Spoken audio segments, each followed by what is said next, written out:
Not really. I mean, some people can see it that way.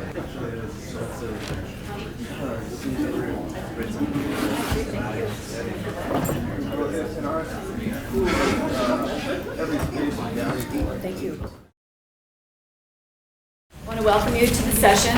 Our panel today is our faculty, student, and community partner panel. So we have three sets of three, as you can see. We have representatives here from Salish Kootenai College.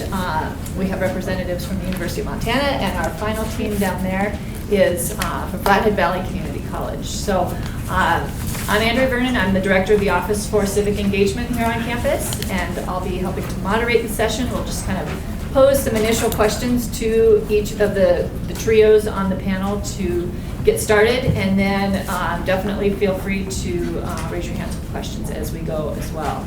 So thank you for coming. Thank you especially to our panelists for agreeing to come this morning and share your expertise and your wisdom. I will go ahead and pose the first question, and then as you start, please just go ahead and introduce yourselves as your trio before you get started with your responses. So the first question is to begin by introducing yourself, the campus you're with, the department or organization you're with, and the just a very brief description of the service learning class that you are part of. So I think we'll go ahead and start with Salish Kootenai College, since you're closest here. Do the over the general. All right. My name is Pat Hurley. I'm at Salish Kootenai College in the Natural Resources program. And I've been there. I came originally as a curriculum designer 30 years ago. And about 20 years ago, Jerry Slater, the vice president of academic affairs at the time, took a group of us over to Seattle to learn about the Campus Compact project and decide how we were going to use service learning, because the college in its mission statement has the commitment to communication, cultural competency, critical thinking, I always forget that one, and most importantly, in my estimation, is citizenship and civic engagement. And so therefore we were looking at developing service learning as a way of approaching the civic engagement. It began as a single required course in all associate degree programs, and it's evolved since then, but I'll talk more about that later. Great. Okay. Hi, I am Burdette Birdinground. I'm from Salish Kootenai College. I'm in the environmental science program, and I'm also a member of the campus core. I'm Mark Nelson, and I'm the community partner at this point for SKC. I manage the solid waste and recycling for Lake County and the campus greening committee, and the president came to me to ask if I would partner, and we're kind of in the developmental stage. Great. So I'm Beth Dodson, faculty here in forestry. One of the courses that I teach is a senior level course that's required in forestry called timber management. The class has evolved over time to where now each fall we partner with a different landowner or land management agency, and students are responsible for putting together a timber sale. So the landowner wants some sort of management to occur on their land. They have a set of priorities that they want to have achieved through that land management, and turn the students loose to try and put together a plan that meets the landowner's needs. I'm Owen Retzloff. I'm a senior forestry major here at the U, and I took Beth's Forestry 440 classes previous fall and set up my first timber sale. So that was quite exciting for me, at least. I'm Amy Helena. I'm a management forester for the Department of Resources and Conservation, and I was their partner in this. It was good. I'm Chris Long. I'm the paramedic instructor and program director at Flathead Valley Community College. Our service learning class is actually our entire program, the core. It's a 3-semester program. It's 1,112 hours. in which the students do about 400 or so hours of classroom and lab time, and then over 680 hours of clinical time that's volunteer. Most of the folks in the program also are volunteers at other community organizations that they can count their time for. And we've had a great success with using our program to be able to give the students educational awards. My name is Dave Dedman. I'm the operations chief with Kalispell Fire Department. I'm a community partner, one of many with FECC. I'm Craig Hamilton. I'm a student in the paramedic program, and like Chris said, I volunteer at 2 departments and spend a lot of time doing that. So it's a good program, and I appreciate it. All right, for the next question, if you could talk more specifically about how the Service Learning Partnership developed between your class or the campus and the community partner. Maybe who initiated that contact, what prompted the contact, and how long the partnership has been in place so far. Mark, did you, or I'll do it if you want. Okay. Why don't you start? All right. Like I say, we've had the service learning as an aspect of our program for all of our programs for a long time. But this year, when our new president came, Luana Ross, she came with the intent that the campus start becoming greener. And so we have a campus greening committee that meets regularly and looks at various ways of improving or decreasing our footprint, if you will. So it was established by our president. There is certainly a number of the faculty, and as you may have noticed from just the students who are here, it was really engaging with a lot of our students, particularly in the Forestry Club, but not by any means isolated to the Forestry Club. They're members from across campus. So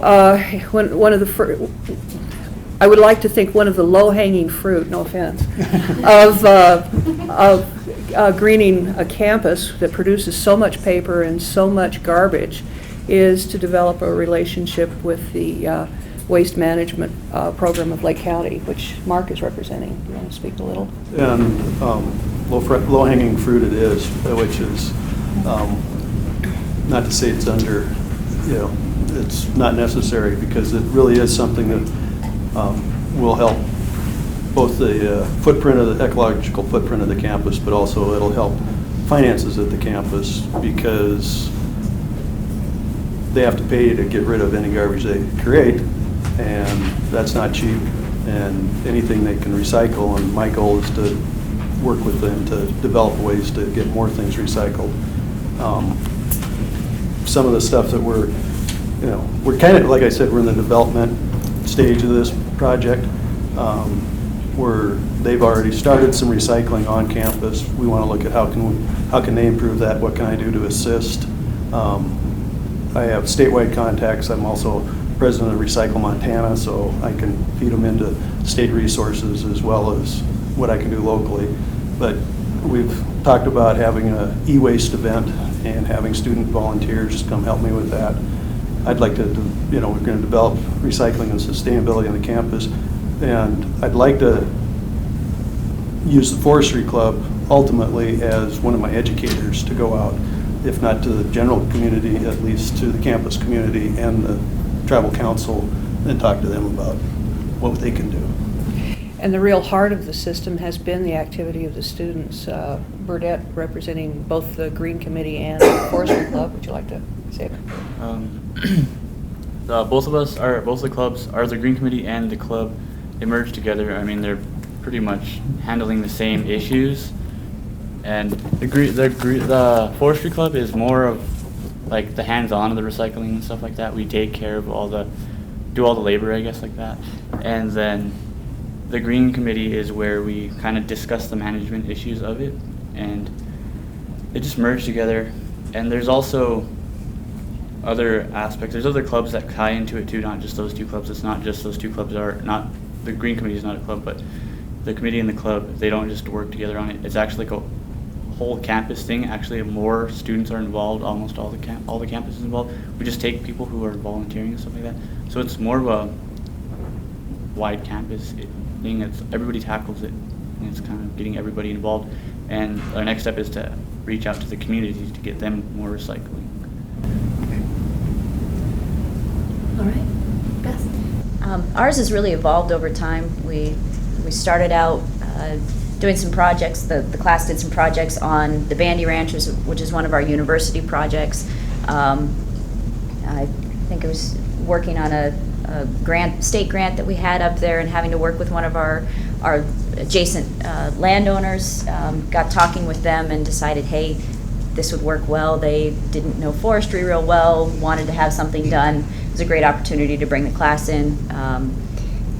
This last year, worked with Amy. First got to know Amy through Society of American Foresters, just a local professional organization. She's managing land in that same general area, and had some project come up on the game range. That's the Blackfoot Clearwater Game Range. Through that process, I've also been talking with the Fish, Wildlife, and Parks, who also manages that area, and it looks like next year they're going to want to be doing some management of their forested lands within the game range. So hopefully next year we'll be able to partner with them. Just kind of move around each year, coming up with a different community partner. So we get variety over time, not necessarily variety within a given class. Yeah, we were just excited that the students wanted to come out and see the trust lands and what we do, and learn our objectives for management. So the DNRC, we were just really excited to be able to help any way we could. Our partnership, as Dave alluded to earlier, is we have lots and lots of organizations that we partner with because our students are required to do a huge amount of time, unpaid internships, both in the hospital setting and in the field. First semester, it's about 220 hours. Second semester, it's going to 270, and then third semester is going to 360. In order to give them that time and experience to be able to learn and be trained under somebody else's supervision. Originally, when the program was created, there's a national standard of somewhere between 400 hours of clinical time and 1,700 hours of clinical time. And everybody's a little different, but what it focuses on are your numbers, your patient contacts, your skill sets. And teaching paramedic students is rather unique in that we take them in the classroom, we do the lecture portion and explain, then we take them in the lab and we practice on the mannequins, and then we send them out to the clinical site to actually work on patients. And so we have a huge partnership with Northwest Healthcare, which is the parent company of Kalispell Regional Medical Center, and we place students in the emergency department, the operating room, labor and delivery, the lab, respiratory therapy, critical care, all of those places for the first 2 semesters. And then that third semester, they go out into the field, and we have 4 field sites that we use, 4 advanced life support EMS agencies in Flathead County that our students go and work as paramedics under another licensed paramedic to precept them. The partnership has been going on since the program came into being. It really developed more with service learning about 5 years ago, and service learning became involved in trying to find some positions for students to be able to earn educational awards. And one of the really unique things is, of course, we have to have those sites, and it makes a great fit for our students to be eligible for that. And then, as I said, a lot of the students volunteer elsewhere too as they're trying to get their education. And one of the best things, I think, is our ability to grow. Last year we only had 3 field sites. This year we've upped it to 4. And that gives our students, again, that more patient volume that's really important for them. In regards to a community partner, Kalispell is one of many preceptor sites that they use. How it benefits us and how we can benefit the community is huge. We're taking these individuals that want to learn, assigning them a preceptor. The preceptor is then in turn helping teach them, gain the experience they need to be in the real world situation. With firefighting and paramedicine, what you learn in the classroom could be totally different than what you see on the street. You have to grow people that are able to make quick decisions and work under high stress loads. One thing that's good for our partnership is the fact that as the curriculum changes throughout the years, our paramedics may not be part of that curriculum. Like myself, I was in the paramedicine curriculum 12 years ago, and it's changed a whole lot since then. One way of us keeping our paramedics up to speed is by having these students bring in their knowledge that they've currently learned, and sharing that with our medics, and then in turn our medics sharing the experience with the new medics. I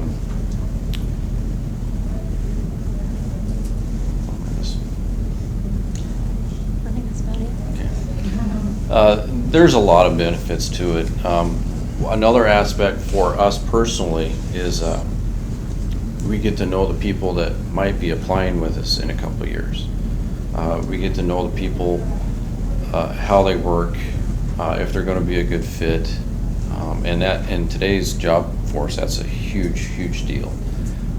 We put countless hours and money into training the individuals that we hire, and the last thing we want to see is those individuals leave after a couple of years of service. We'll have $10,000, $15,000, $20,000 per individual just in getting them geared up, getting them the proper training they need to do the job for the area, and it's a huge investment for us. So it's a big help. All right, the next question is geared specifically to the faculty. If you could please describe the specific service learning class that you've implemented with your community partners, and talk about how you incorporate service as a means to help students achieve the learning objectives of that course, and then maybe just briefly talk about any assessment that you do with students to ascertain what they're learning through their service, and then also a piece about any reflection activities you might use in that service learning class. Okay. We'll take on Pat again. I get to start again. Well, as I've indicated, we have several layers of service on campus. The administrative committee, we have the volunteer students on their own time, extracurricular, and then we have the required volunteerism. I love that. That's a part of every program. Specifically in the natural resources program, when we developed the four-year program, we incorporated, first of all, the associate level at the end of the second year, a service course that originally was intended to have students from all different disciplines working together, and I still think that was a really good idea because it's nice to step out of your comfort zone and out of your area and learn a little bit about how other people see the world. That's evolved now into either embedded courses or embedded service and other courses, as in our nursing and dental programs. Or in the case of the natural resources, we still have a standalone course. But this course now requires less skill. It's basically go out and do things, and in many cases it's on the reservation we have a lot of party sites, for instance, and so there are cleanup activities and things like that. They're not high skill things, but they're things that are very important in maintaining, if you will, sort of the cultural integrity of the area. Then the second course is in the senior year, and I wanted to speak especially to that one because it's the one that I originally designed. That one is designed with the intent that students have skills that they want to apply in a community setting, and it's now specific projects. For instance, this year I believe Bill Swaney, who's now teaching the course, is going to have the students working with the Mac Attack Days, which involves measuring fish and scaling fish and gutting fish, and as well as keeping track of all of the fishermen and everything. And it's very exciting for the students. The other thing that he has them do also is the river honoring, which is a 2-day camp out along the river where students from the public schools learn about the value of the Flathead River to the culture and ecological integrity of the area. So those are two example activities, and the way we have designed it, first of all, to incorporate reflection and so on, is students keep journals. And they meet weekly and talk about the activities that they've engaged in and what it means to them, and what they've learned from it in terms of academic skills, but also what they've learned from it in terms of cultural and social skills. with the original design, and I believe Bill still does this, they also spend time actually examining other non-governmental organizations, Sierra Club, Wildlife Foundation, and so on, so that they understand where the potential is for professional engagement on a volunteer level. Assessment comes from, first of all, serving the hours, just clocking off the hours, but also the instructor is involved on site with the students in these projects. And so the instructor has a set of criteria that they're looking for and what they're expecting of the students. Do they show up on time? Do they represent the department in such a way that it reflects well on the community, on the department and the community? You know, are they nice? Do they work hard, or do they lean on the shovel a lot, and that sort of thing? So those are our basic assessment tools: is direct observation, journaling, and reporting on some of the NGOs that are available. So again, I've kind of described the class. We partner with a single land manager, and students are required to go from just a very general circle on the map all the way to a final timber sale plan. So it requires them to integrate a lot of the pieces and parts that they've had classes on throughout their 4 years here at the university or wherever their undergraduate education is. So for example, all students in forestry have had a class in forest mensuration, which is inventorying. But this is probably the first time for a lot of them that they've had to design their own inventory, go out, take that inventory, and then actually use those numbers to put together their silvicultural plan, so how they want to treat that area, and then also following that through to actual costs. And so there's certainly a much more weight given to how good those results are when you actually have to use those numbers throughout the process.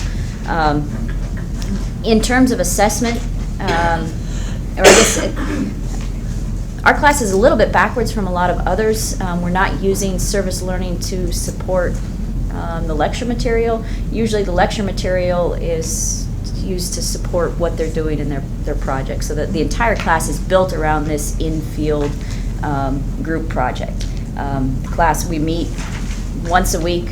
It's usually Wednesdays. We have a lecture from 11 to 12 where we can kind of get together in the classroom, cover any questions that have come out, and then we're out in the field from noon to 6. So it's a pretty big chunk of time that we're out in the field. Most of the lecture that I give in there is if somebody has a specific question, if there are several groups struggling with road management issues, for example, maybe I'll put together a lecture on road management topics that specifically address the problems that students are having in there. So the class is a little bit backwards from, I think, a lot of the other service learning courses that we have on campus. In terms of assessment, I actually have the students decide what the products should be for that group project.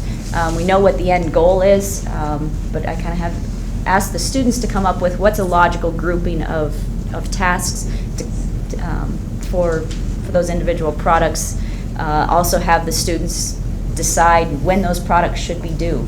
That I've found that gives them a lot more buy-in to the whole process, to what they're producing and why. Those are all, they're all group type projects. The way the class usually decides to work is to select their own group. Grades that that group gets are the grades that everyone in the group receives. But those products can be turned in as many times as the group wants to turn it in and revise their work. There's also another piece of the class in terms of assessment. There are some individual assignments that are separate from that group project, but a lot of them, they're obviously related. It's all in the same class. So there is at least some opportunity for students to differentiate their grade from other members of their group. Reflection, I'm still working on that part. We did do an exercise this year where I have 25 students in the class, or had 25 students this last fall. had them get into groups of 5. Within that group, they then decided which one of them was going to think specifically about one of the, we broke it down into 5 different products that they produced throughout the semester. Had them split then, so everyone who was talking about cruise reports went and talked about cruise reports. They had some discussion, then came back into their home groups, discussed a little bit more, and then reported back to the class. And then also had them do some individual in-class writing. Found it really interesting there that most of the comments that students had when they were reporting orally were on the negative side. Problems that they had, issues that they had with the class, which is important for me to know. But on the individual writing side, it was primarily about the positive aspects of the class. So I found it just interesting.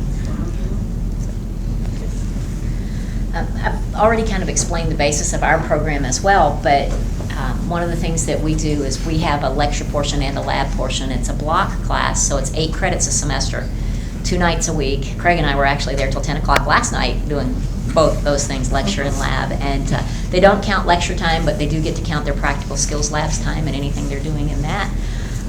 Then again, they count all of their clinical experiences is allowed to be counted because it's volunteer internship time.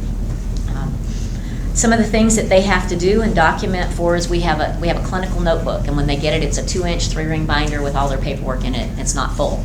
By the end of the 3rd semester, sometimes it's a 3-inch 3-ring binder, and it is full. And they are required to appropriately document. We have a sign-in sheet for hours alone. Then we have every field site or every clinical site when they go, they have to be evaluated at the end of the day by their preceptor as to how they did, and not just on knowledge, not just on skills, but interactions with patients and with other providers and how they can interact with in those roles and settings. Then they also have to do assessment sheets on every patient they come in contact with. So there is a huge amount of documentation that they do, and they have to journal, they have to make comments about their patients, about their preceptor experience, and the preceptor then does the same thing.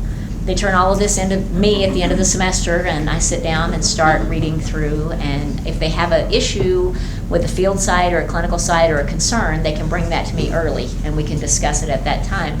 But I ask them to reflect on their experience and, the good and the bad. How did it go? What could have been done differently, so that we can always develop and change our programs, because we are right now working on a way to train our preceptors a little more to be able to document and be more receptive sometimes to some of the stuff they do. Our students have to do, for example, in the field, 50 team leads, where they are the paramedic in charge under somebody else's observation. And which is one of the reasons we were glad to up our field sites, because in the EMS world, as we all know, sometimes you can have tons of calls a day and sometimes you have no calls a day. So there's no rhyme or reason to it. I can't call Dave and say, hey Dave, what do you think next week's going to be like? And know that we're going to have lots of calls. And we, they show up, and if there's nothing going on. There you go. Speaking of a call. But that's just it. We have no way of knowing what it's going to bring. And so sometimes our students will go and they'll sit, but what they, especially with Kalispell does, is they're constantly training and doing. They're reviewing drugs, they're reviewing protocols, they're reviewing procedures and assessment skills. And that gives both the student and the preceptor the chance to learn from each other. The big thing for us, of course, is that journaling and reflection as far as what's required for our program. And then our campus core office, the service learning, they have their own reflection sessions that they do with the students as well. So it's kind of twofold. They do it in class, and then they do it as part of being in the program too. All right. The next question then is for our community partners. If you could talk a little bit about how the student service learners have impacted the organizations where you work, the kinds of programs or services that you're able to offer, or the impact specifically on the beneficiaries of the services that you offer.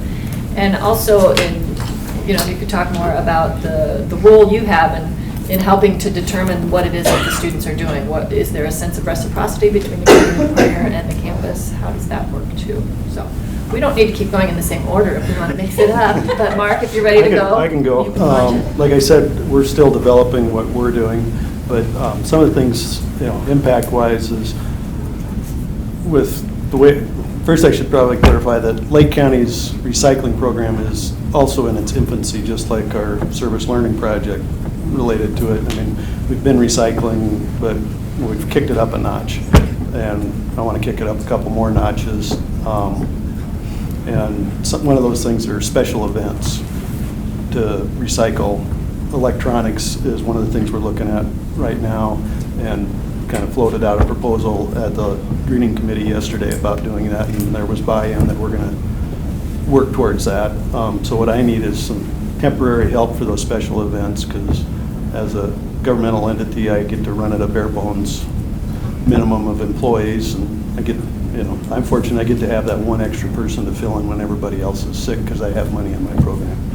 But and then some of the other impacts is include expanding recycling knowledge, not just, I don't think just at the campus, but throughout the community. I mean, the faculty at the campus touches into other parts of the community. The students all do.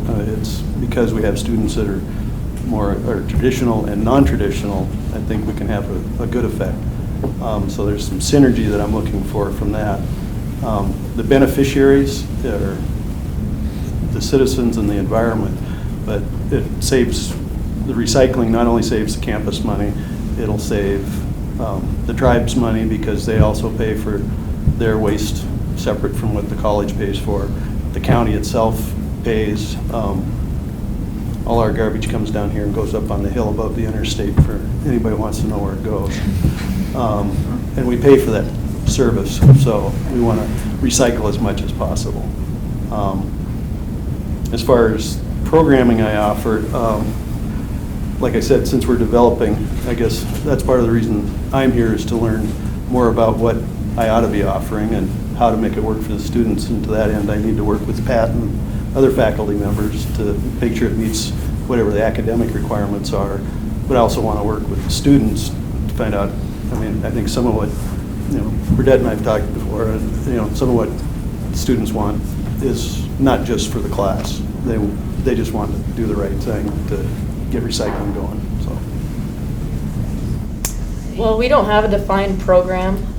Beth just brought this to me, and this project I had coming up is in joint with Fish, Wildlife, and Parks, and it's on a game range, and there's a conservation easement. So I just felt like there was a lot to learn from this, and I thought the students might bring a different perspective, get us out of the tunnel vision that we sometimes get in, and this is kind of a unique project, so there was a lot to offer there. And like I said, the fresh perspective was nice to get, because we have traditional things that we do in forestry, and then to see the new way that they're thinking and little ideas that come up that we just don't think on a daily basis. That I think it resulted in a product that I can use, and it saved me time and gave me some fresh ideas to try some new things, and it worked out on this piece of property. As far as beneficiaries, when we harvest on trust lands, those go to a trust. So this one is Common Schools Trust, will benefit from the timber harvest when it takes place. And then also with the conservation easement, it'll also benefit the wildlife in that area, and then improve the timber health and vigor. So those are the beneficiaries.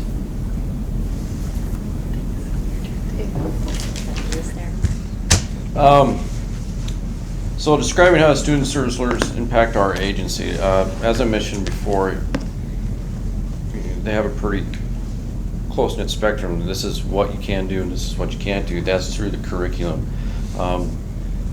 How that benefits us is, again, as I mentioned before, is it brings in the new perspectives, okay, the new education to old medics. One good thing, too, is being involved with people that are volunteering at all these different agencies. They can bring, well, hey, this is how so-and-so has been doing this and it works really well. We can look at our service that we provide to the community, and maybe this is better opted for us.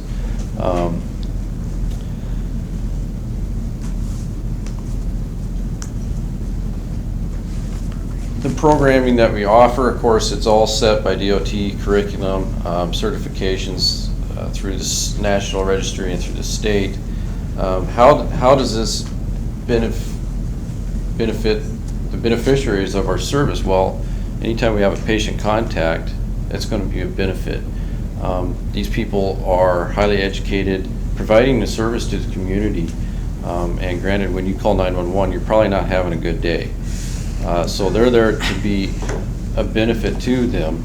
The end result, of course, is huge. If you can help one person a day, then you're doing great.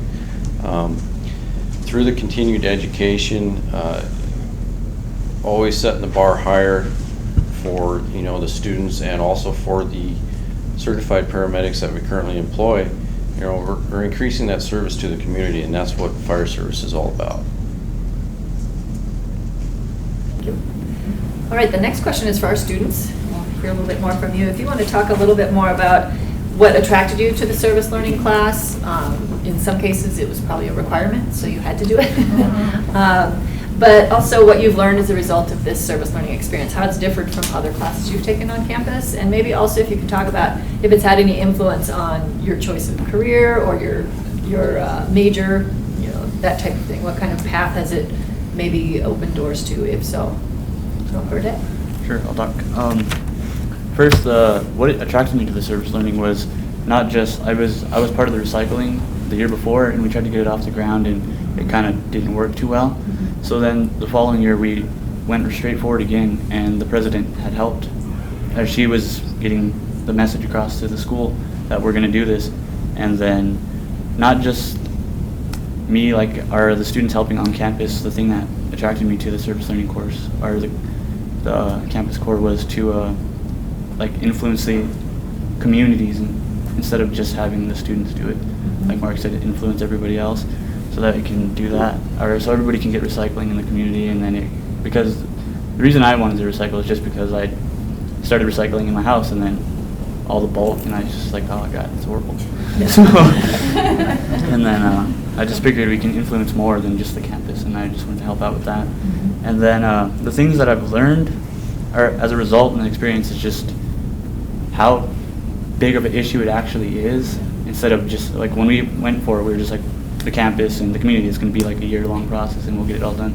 But it's actually a huge process, and it's going to take way longer than that. And I feel it's very complex because you're dealing with so many issues, and that just ties into the challenges. It's such a big issue, you can't just tackle it. You got to start small and just take a step at a time. So for you, has it reinforced your major that you've chosen at college, or has it helped to open other ideas for you for career paths? It helps the program that I'm in, because I felt that being in environmental science, I'd just be helping out in the woods or doing the ecological in the wilderness, but it ties to social aspect and economics of the college, and it's just very complex. And it encourages me to do it, and it gives me all the experience and opens my eyes to other perspectives. Thank you. Well, this class was required for me, so I had no way around it. But I have learned from this experience that we basically can go out and use the woods as our canvas. We can manipulate it however we wanted to. That's what we do as land managers. And also, another experience that I've gained is that just people with different geographic variability and where they come from bring different ideals to the plate. We had a rancher come in my group, so they really had no real life perspective on what cutting trees was and what they're majoring in forestry, so they brought their own ideals in on that. And a couple of us come from forestry backgrounds, so we like to cut real heavy. But so there's just different life values and challenges that I specifically faced, were just not knowing specifically what the two different agencies wanted. There were guidelines, but there was wiggle room in what do they really mean by this, and what can they afford to do and what they can't do. We weren't given any numbers of how many personnel they can provide to go out and possibly do a prescribed burn, which we later found out that they can't do. So we modified our prescription just to burn piles of slash out in the woods. And then also towards the end of our project, we were informed that this was a heavily, or not so heavily, but it's a recreated area, and there's also bears in here, so we had to provide for little view sheds or barriers that people can just drive and shoot bears from their truck. You know, they actually have to get out and look for it. So that's basically what I have learned. And all my clinical time is required, so I'm doing that anyway. So to be offered the chance to get education credits for that, it's been really helpful for me, and since I'm doing it anyway. And some of the things that Dave's mentioned about how the students benefit the service sites, it goes in both directions. You know, I'm living in a small community, and with our area is focused. We have a couple of fire departments that are, you know, city fire departments, but the rest of the areas are volunteer. And so I live in Lakeside, where we're a basic level service, and we have 20 volunteers who train every couple weeks and put effort into it, and it's a good service for the community. But being in a program where I'm at other sites who are, you know, they work every 3 days, they're there 24 hours, and they're, you know, real professionals doing it for, every 3 days on it's their career.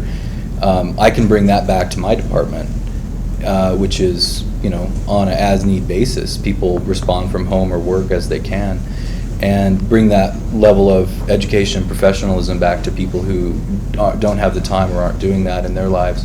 So it has a much greater impact, I think, in that regard. And I've seen it be affected on the people that I'm working with on the volunteer basis. And also going to Whitefish, which is quite a drive for me, but I can get more time there with professionals there as well, and bring that back to my local community. And so the challenges really are helpful more than challenges. They're not so much difficulties as benefits. That's how I see it. So it's a good thing. I love it. What are some of the primary successes you want to share with the audience? Just anybody. I think for me, like I said, I ended up with something I could use and some ideas that I don't always think about. So it was really nice. And being able to meet the students and be able to teach them some things that the DNRC do, and just shared ideas back and forth. I think it was really helpful. I think being able to go out for the first time and be able to create something of our own, rather than a professor saying, okay, here's a guideline, you fulfill it. It was, we are given the full responsibility of coming up with an end product. So I thought that was very unique. With permission of those of you who are tribal members, I think one of the things that has been really important about service learning at Salish Kootenai College has been to reinforce the natural tendency to help each other out, the way has been so important in the cultures, and frankly it was quite strained during the boarding school years, and I think it's helping to rebuild cultural ties. At least I'd like to think it does. All right, well, I'll open it up to the audience for questions. I have plenty more, but I'd like to give all of you a chance. What kind of questions do you have?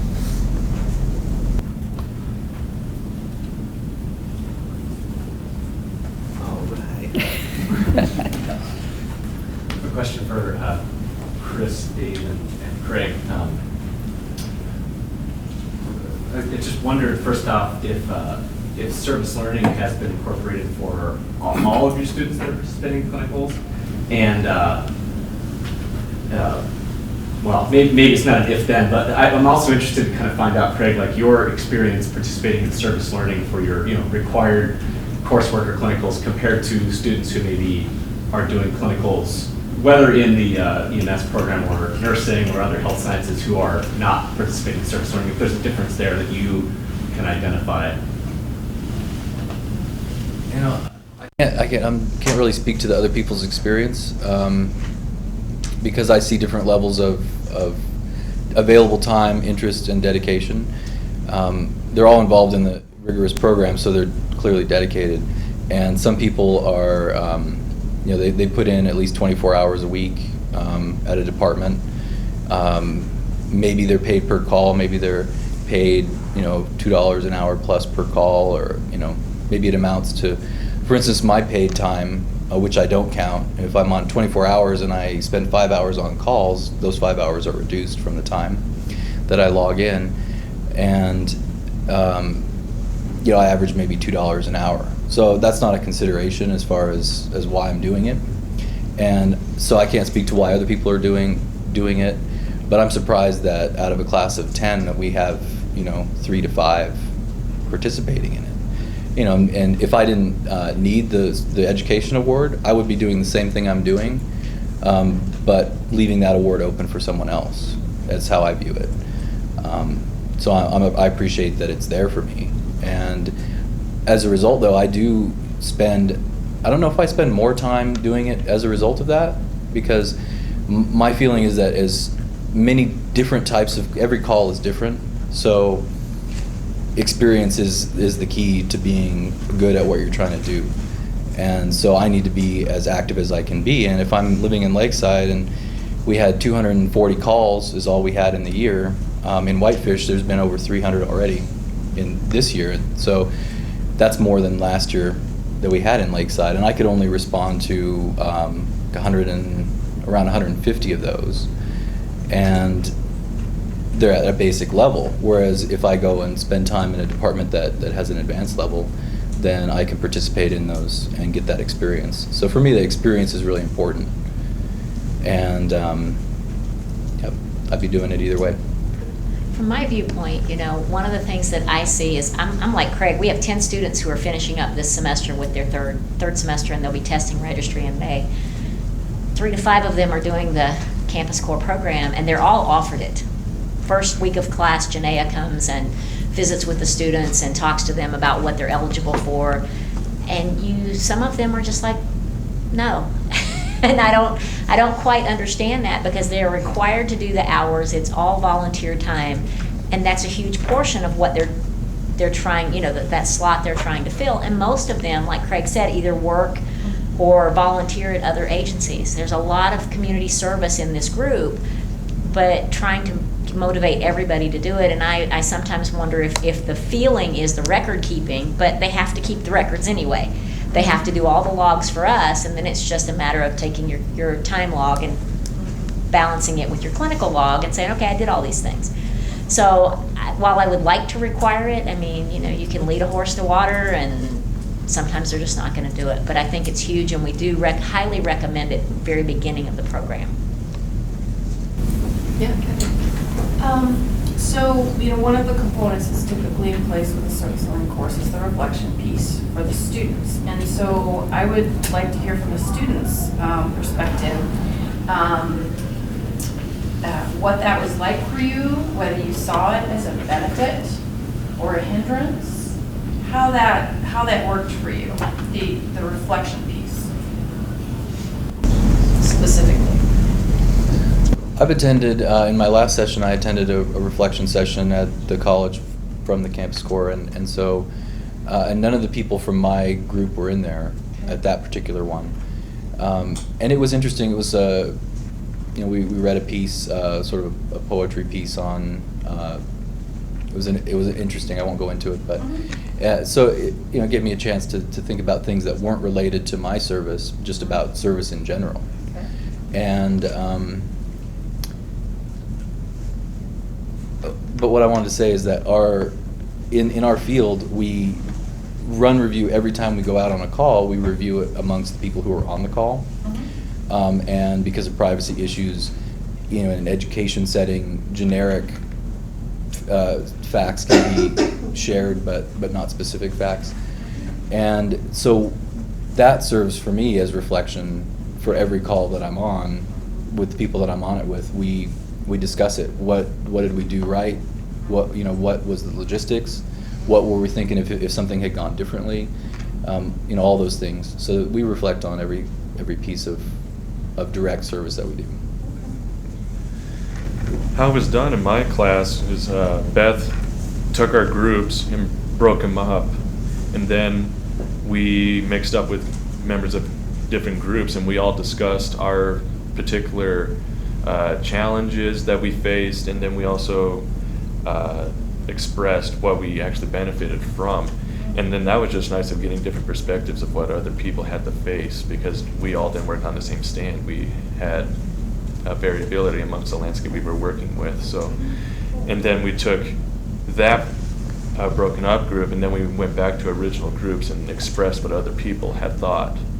So it was a way of just telling what everyone or representatives of different groups had to say about our different experience, and I thought that was a good way to express or relay. Yeah. Us guys got together and we talked about the different things that we do as well, and then we got together. We all shared our stories and our different events that we do and how we help the community and stuff. And then we got together and we discussed our perspective on leadership, and we got to hear other people's leadership issues, our perspectives, and I just felt it was very helpful because everyone's was very different. Yeah. And then we discussed, we went over a Martin Luther King quote, and we discussed what he thought his role in leadership was, and all of our perspectives were completely different than his, and then it was just very interesting and a great experience. Thank you. Thanks, I have a question for the student in forestry at University of Montana. Because of your service learning project, do you feel that your interest has increased in maybe joining a professional committee? And how were your thoughts, since it is required? How were your thoughts going into it? Were you maybe dreading it, or were you looking forward to it? And how are your thoughts now after actually completing the service? I believe that my experience overall was a very good one. It was a chance for me and other members of my group that I joined to actually create something of our own. And that was actually very moving in terms of we weren't given any guidelines. Basically, we had general, we had to accommodate for all the laws that are in store and management objectives, but also it was just an opportunity for us to go out and apply what we have learned through 4 years of our education here. It isn't just in one ear and out the other, as some other classes on the campus have been. But in terms of would I ever join a professional committee, is that another? Yeah, like because of the service learning, like do you serve on a committee? Or Yeah, I'm a chair on a local society for my professional organization. Like, would you consider that now because of having that? I definitely think this was a benefit to the senior members of my college, just because it was a chance for us to get out and experience a different perspective of the state of Montana, and then also with Fish, Wildlife, and Parks superimposed on the landscape. So it was quite powerful in terms of an educational experience, and hopefully if I was ever to rise to the position to grant this, I would. Yeah, the follow-up question too, just to, if I got your question right, because it was required, what did you feel like going into it? And, because sometimes it can feel like a lot more work. I really didn't know what to expect. I know that it was make a prescription, or what I thought of going in, we were going to go to this site, make a prescription, but I just thought there was going to be a lot more guidelines, so it wasn't going to be able to just us going out and deciding what we wanted to do. So, and also being a senior, I'm kind of glad that this was required, because it's actually an experience to do something like this by yourself, or relatively by yourself, or a small number of people, and then you can take this and apply it to a potential job that we can get once we graduate from the U. Did that give you a question? Yeah, great. Did you have a question? I did. My questions were more for the partners. I'm not sure if this is Mark's first time partnering with a tribal college or a college with recycling, and I guess my question was, are the partners interested in sustaining it with the colleges that they're working with? And how do you feel about it? Are you excited being partnered with the college? How is it benefiting your organization, workplace? So whoever wants to start. Yeah, I would definitely like to do it again. it's fun to get that interaction, I think, and I think everyone benefited from it, so. And are you, like, what kind of, are you sustaining it? Are you documenting, you know? I've gone to the people above me and said, you know, I think this is a really good thing that we've done here, and it's a way to integrate with the community and the college, and that's how I've tried to make it go forward. And then if Beth's ever interested again, or another class, and the project fits where I think they'll glean something from it, then I think we could definitely do it again.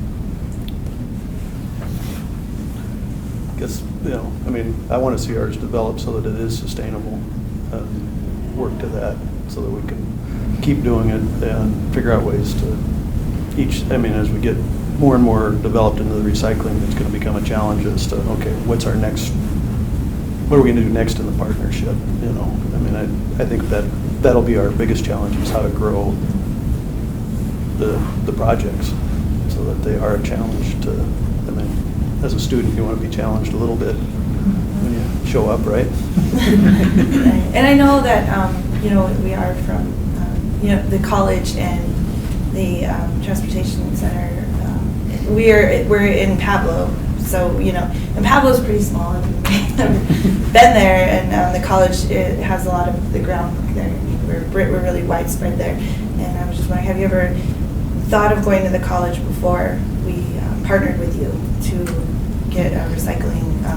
We had talked about it, but you know, really didn't have, I mean, good contacts other than format. I mean, I know Joe McDonald, the former president, personally pretty well, but you know, it was never one of those things that we broached. And because of where we were with recycling, just on the county level, I never, you know, I guess I never acted on it. We've talked to Tribal Council and Natural Resources about what can we do with the governmental offices, and then, you know, in the colleges, to me, it was just sort of a natural thing, would be the next place we would go. You know, because we're not partnered with Job Corps, but they're doing their own thing, and we've talked to them, but we haven't really done a partnership with them. But I would think that would be another growth area for us. Yeah, 100% positive. We'll continue to do this as long as we can. We've been doing it for a while, so there's nothing but positive that comes out of it. So, What kind of resources has it taken to keep these projects going, to get them kicked off? I mean, who provided those resources? Was it the campus? Was it more the community partner? Or how did that work? I guess, you know, just from what I just said, you know, from Mariah, I mean, the campus provided the impetus to get it going, and I think what we provide is an informational resource base and then an outlet for how to do it. Okay. For your partnership, is there any financial support that comes from either side, or primarily human capital? There's a lot of human capital, and there is some financial support. I mean, One thing they do is they sell the aluminum, right, to help to support the other activities, such as buying the containers and so on. But it's been the club that has actually raised money through various bake sales and things like that to try to finance it. And, you know, I guess sort of speaking to one of the challenges, I think it would be, you know, for our campus, it would be a great thing if we had a coordinator of service learning so that there was a more of a central location for developing these things. I think for me, it was a timber sale that I had planned anyways, so there wasn't a lot of extra that way. And we didn't really trade money or anything like that. It was a great opportunity to work together. We both needed to do something like that anyways, so it just worked out perfect to pin it together. And for the travel, because I know the students spent quite a bit of time at the site, so that was university funding Right. to support that travel. Yeah, I figured we would be doing that anyway, whether we partnered with, in this case, DNRC, or we were working on our own property. That's what the class requires. That's what we're going to do. Students in forestry, upper division students, are assessed I think it's a $205 fee each semester to pay for a lot of the transportation and other lab supplies in upper division classes. So that pool of money was available to us to help support vehicles, transportation that way. Some of the copies that were made, that was just absorbed within the normal academic budget. And yeah, Amy provided some flagging and Things some I minor would've used anyway. supplies that would have been used anyway. So there wasn't a huge cost to financial cost to run the class. The service learning portion of this is not a huge cost for us. Our costs come from that clinical requirements that we have to provide the students with the upfront training, and that requires equipment. I guess the biggest cost, and it comes out of student lab fees that we charge, is for our field agreement or our clinical agreements to be in place, we have to cover our students under workers' compensation. So that comes out of that's a cost that the college bears, based partly on lab fees, and we have to provide professional liability insurance, and the college picks up the whole tab for that for all the health programs. And so those are all things that we are required to do. But as far as the service learning piece of it, there was not a financial cost for us to do it. So. Other questions? A few more minutes left. Awesome. One of the challenges that organizations sometimes identify with participating as a partner in service learning is an additional time commitment to work with the students, get them up to speed, oversee whatever it is they might be doing, the whole process and evaluating and all that. So I'm just curious to know from the community partners' perspective, what are your thoughts on that? Was that a challenge, or is it a challenge? And I'm assuming because you're here, you think it's a challenge that's worth taking on. But I'd just be curious to know if that was something you had to kind of wrestle with within your organization. Well, for me, it just was clearing that day when they would come out. It was making sure that was open for them, so I was available. Okay. And then I just think it's really important for the students to get out in the field and learn technical skills. So if there was anything that would have come up, I was planning on doing it on my personal time if need be. Just it's part of being a professional. I think it's important to do as much as I can for them. So I guess I didn't think it was that bad. The hardest part for me was balancing on how much to tell them, and how much to let them kind of just scurry around and do their thing. Yeah. So I think for me that was the most challenging part.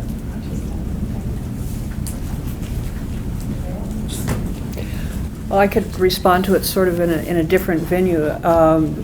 We also in our program require paid internships of students, and so we place students in various offices and so on, and between their junior and senior year. Often we can pay for it. But we have had some people in some programs actually raise that issue of the extra help isn't offset by the extra amount of work they have to do. And so we've had to work through that with some of our potential mentors.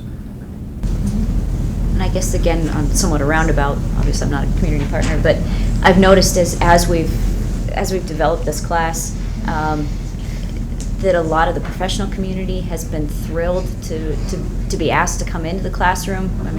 Obviously we're going to them out in the field, but I don't think they see it as a time drain. I think they see it more as an opportunity to work with students, as well as to have an influence on what that educational process is. I've seen much more buy-in to what we do within the university, that we're not just doing our own little thing here in an ivory tower, but we are asking for their help, and certainly they have the opportunity to influence students and to throw in some little grains of knowledge that they've learned over the years. And so I've noticed a real benefit that way, and I haven't sensed that it's a time burden on folks. I have a student perspective for that, if you like. Sure. As a student, we go to a lot of sites, and work 2 days at the same site in a row. Maybe you'll see the same people there, but at a fire department, you won't see them 2 days in a row. And we schedule that in advance. We don't know who we're going to meet, and we meet paramedics, paramedic firefighters. We meet nurses, doctors. The doctors we don't interact with as much, but some of them are open and we'll teach you if they have an opportunity to. But we're dealing with these people in their professional, that's what their job is. So how we perform reflects on them. And so, for instance, the fire department they're one-on-one or two-on-one, very dedicated. What do you need to work on? Let's work on that. Whereas you get into a hospital and it's nurses, maybe this nurse has been working for 2 years and this one's been working for 30 years and they have this day they don't really want to deal with a student. Then maybe you have 6 nurses you can choose from, so you know who's interested in teaching you. And so as a student you have to balance that and so that you get the most out of it without fatiguing them. But you want to be helpful and learn at the same time. So it's a little bit of a challenge to get the most out of it and not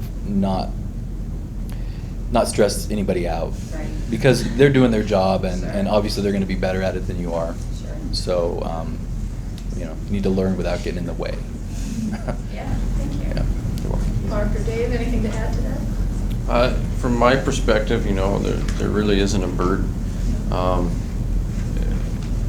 They bring in, sometimes they'll help out on scene, and if anything, it's a bonus to us. Yeah, and it's not a burden to me. We just have to fit it in the schedule. One of the things I appreciate is these guys bring a whole bunch of energy that's not there with the people that work for me day in and day out. So it helps pump me up, so I'm happy to go to work. Nice. Well, with our last couple of minutes, if you could just share any words of wisdom or advice for anybody in the audience that might be considering developing a new partnership or creating a service learning class or signing up for a service learning class. So if you each want to just think of maybe one nugget of advice, what would you give to take turns? Hop around here. Do it.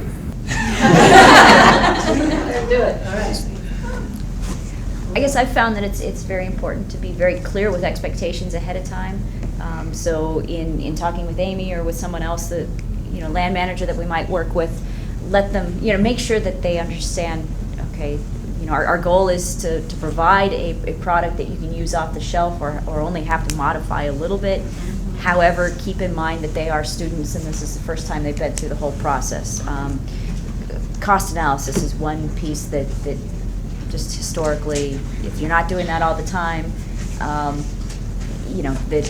costs are going to be way off. And so making sure that the community partner knows that ahead of time they're all good. They know looking at these costs that's not even close to realistic, but making sure that they understand that ahead of time and making sure that that expectation is also clear on the students' side, that our goal is to come up with a product that that our partner can use, but also understand that if you come up with something that's way out there, they're not gonna use it.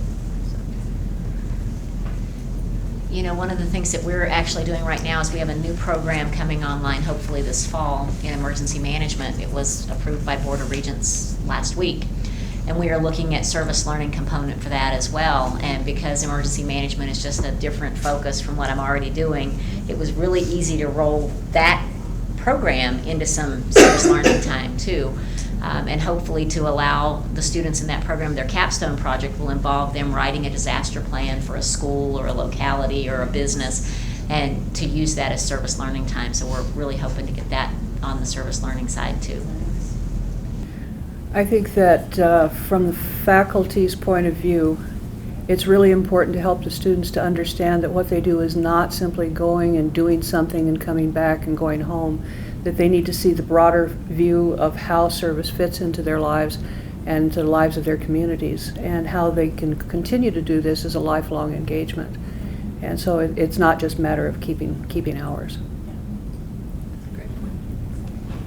I would like to say that not only is it, for the people who are interested in taking a serving learning class or joining a campus corps, not only is it a great experience that you'll walk away with, but you'll walk away with experience that you didn't think, or in an area that you were completely uninterested in. Mm-hmm. Like you don't have any intention of learning anything on this side, but then you'll walk away with it and it will change your perspective on something. And it's very beneficial. And also, you'll make, it's great networking, so. I think if there are multiple partners, both or all partners should be included in at least guiding the students. Amy was there for us quite a lot, but the member of the FWP we only saw once, and that was on the day we were presenting, so he was kind of this figment that we didn't know very much about. So I just think it's important that if you're going to be a part of it or allow students to work on your land or participate in any way with your agency, that you should be there at least giving them some sort of guidance.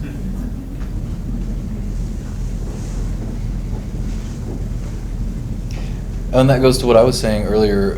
You know, as students, we're reflecting on, I'm one student out of 10, and so I want to reflect well, and I want to be a positive influence in these people's workplace so that they're happy to have the next student and interactive with them.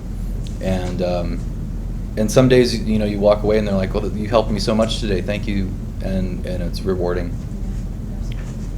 And it encourages, better relationships. So it's extremely helpful.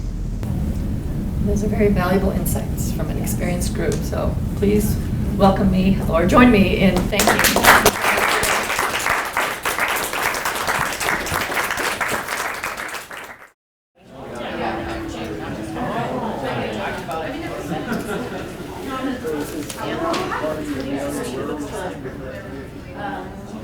Not really. I mean, some people can see it that way. Actually, it's